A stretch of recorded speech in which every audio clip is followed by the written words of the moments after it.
There were few questions on the gradient, and that gradient we have used the concept of the derivative. And the conclusion was that derivative at a point gives you a gradient. There's a procedure for the derivative. You follow the procedure, you'll get the derivative. When you put the value of x of any point, you'll get the gradient at that point. So basically, gradient can be obtained by finding the derivative. This is it. Okay. अब इसी topic का जो connection है ना that becomes with the equation of tangent and normal. Tangent is a very common word. You all know about the tangent line. As we have this function y is equal to f of x, this blue line is tangent line. This is tangent line. Okay. And this tangent line is touching the curve at point P. When any line touches the curve at any point, we call it is a tangent. So tangent touches the curve at any point. Basically, our target was to find the equation of tangent. What is equation of tangent? Tangent will be a line. So basically, when we are finding the equation of tangent, we are finding the equation of line. So this particular line will be touching the curve at that point. So for equation of line, we need the gradient, and this is the formula by which we find the gradient. And how do we find it? We'll find the derivative, we put the value of x, and then we'll get the value of the gradient. When you put it, you also need a point. Point means x1 and y1. So that point is the same point where tangent touches the curve. Like in this example, I've mentioned that P is the point. Tangent is touching the curve at point P, so P point will be used to find the equation of tangent. Okay, there is another term. This is a new term which is known as equation of normal. As we are finding the equation of normal, it is very clear that it will also be a line. But this normal has a specific relation with the tangent. See, we said that tangent is a line which touches the curve. Normal is a line which makes 90-degree with the tangent at common point. This is very important. You can see that on this blue line, you can draw many lines which makes 90-degree to tangent. So we can call it as a perpendicular line, but not the normal line. The relation between tangent and normal is this common point. So this is the common point where tangent and normal are making 90-degree with each other. So you have to be very much careful. Both topics are interconnected with each other. Like when you are finding the equation of tangent, so at the same time you can find the equation of normal. Gradient of normal will be obtained from the gradient of tangent because dy by dx always gives the gradient of tangent. As normal line makes 90-degree with the tangent, so we take the negative inverse of the gradient of tangent. Negative inverse mean minus 1 over dy by dx is basically gradient of tangent at a point. So when you take the negative inverse of gradient of tangent, it becomes the gradient of normal. And then we have the same formula. Okay, let's try this question. And in this question, the first target is to find the equation of tangent. So you can see that this is exercise from your book, and all these four parts have different type of differentiation. Let's start with the A part, x squared minus 3x plus 2, and we have given this point. Equation of tangent. So idea would be something like this. Your graph of this curve will be this one, and your tangent will be somewhere on the curve, and let's suppose that that point is 3, 2. So this line which touches the curve at the point is known as equation of tangent, and this is what we need to find. For equation of tangent, we must need the gradient, and gradient will be obtained by using the derivative. Derivative rule is simple. We apply power rule. So x squared derivative is 2x and it is minus 3. Then you take the x coordinate of the point, or even you can mention that at this point. So at this point, it becomes the gradient value. So 2 into 3 minus 3. So gradient is equal to 3. Now we have the gradient and we have the point. When we have both these values, then equation of tangent becomes very easy. Y, and this is gradient, and x minus x1. Just simplify and you'll get the answer. 3x minus 9 plus 2 minus 7, and this is the answer, and this is what we call it as equation of tangent. Okay, this was the A part. आप देखो equation of normal आ गया, ठीक। जब आपने equation of normal find करना है, अगर मैं स्टेप्स आपके लिए यहाँ पे बनाऊं, स्टेप नंबर 1 में क्या है, आपने करना है फाइंड dy बाई dx, ठीक हो गया। At x dy by dx gives gradient of tangent. फिर सेकंड स्टेप ये बनेगा, you gonna find gradient of normal, ठीक है। नॉर्मल का ग्रेडियंट क्या होगा, -1/dy d x at the point, जो पॉइंट आपने पुट किया होगा।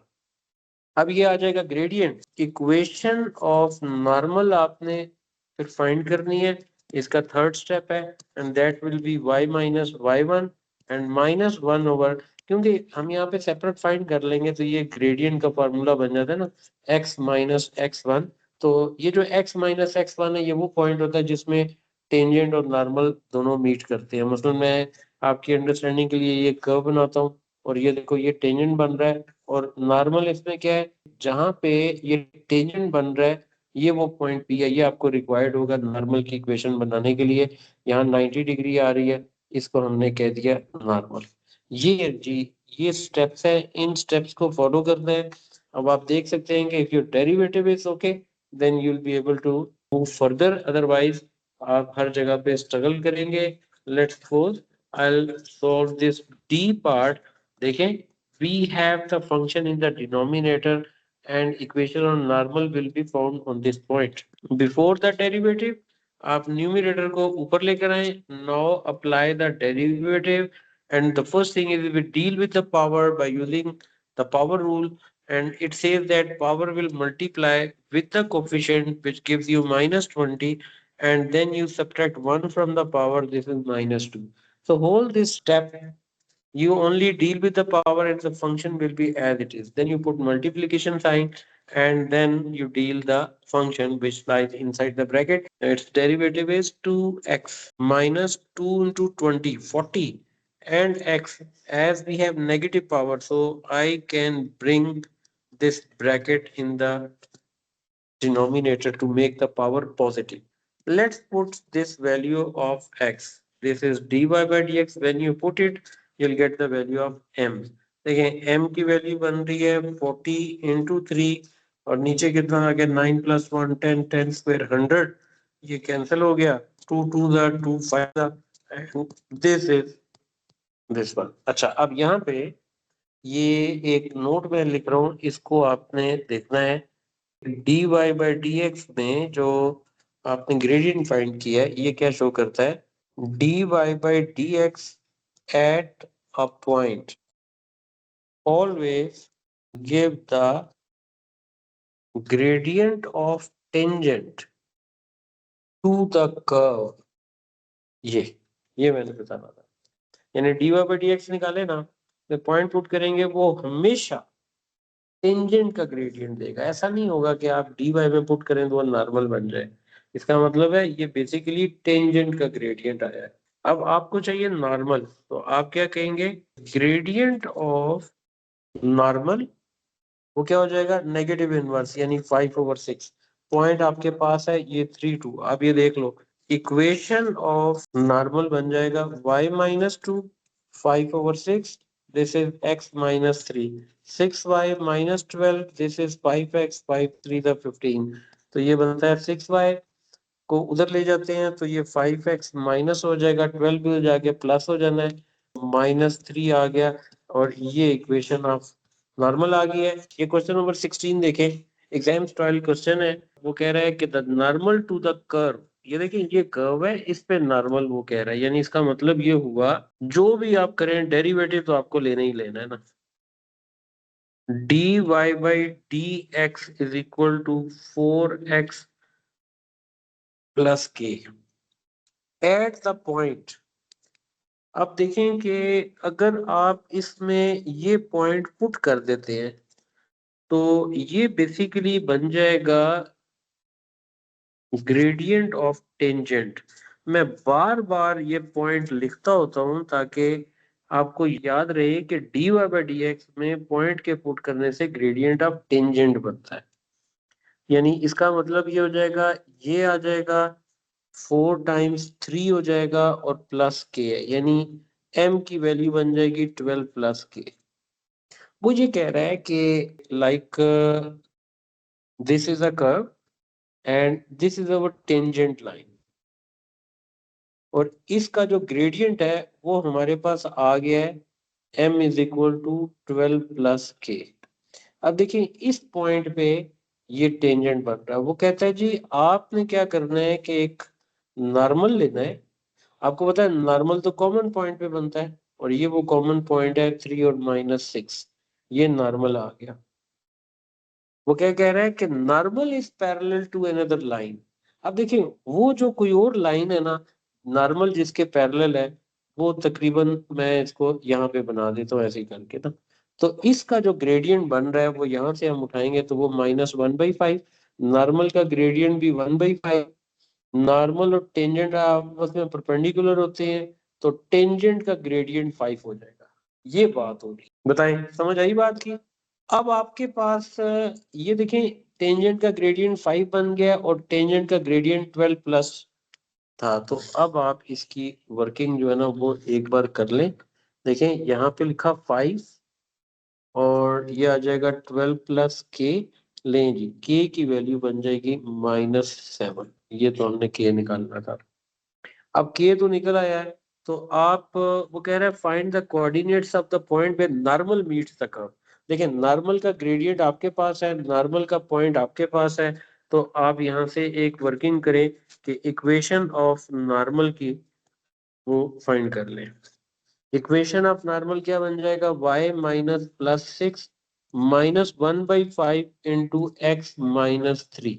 इसकी वर्किंग कर लें आप तो y is equal to -1/5x plus 3/5 -6।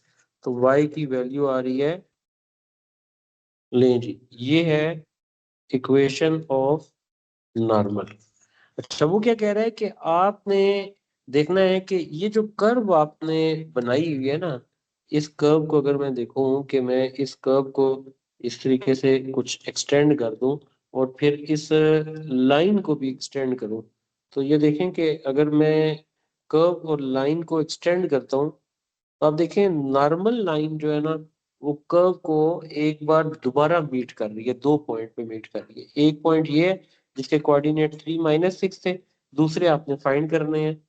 इसका मतलब है कि आप देखें कि जो इक्वेशन है वो आ गई -1/5x -27/5, और जो कर्व था उसमें के की वैल्यू भी आपने फाइंड कर ली है। तो उसको जब वहां पे पुट करेंगे वो बनता है 2x² -7x और -3। इन दोनों को साइमल्टेनियसली सॉल्व कर लें तो ये जो वैल्यू है इसको आप इस y में यहाँ पे पुट करते हैं। तो जब आप यहाँ पे पुट करेंगे तो ये बन जाना है 2x² -7x और -3 इज इक्वल टू -1/5x और -27/5। अब आगे वर्किंग तो आसान है, 5 से मल्टीप्लाई कर देता हूँ, 10x² -x और -27, तो 10x² और ये इधर आके प्लस हो जाएगा -34x -15 प्लस 27। 2 कॉमन ले लें तो 5x² -17x plus 6, 15 to the,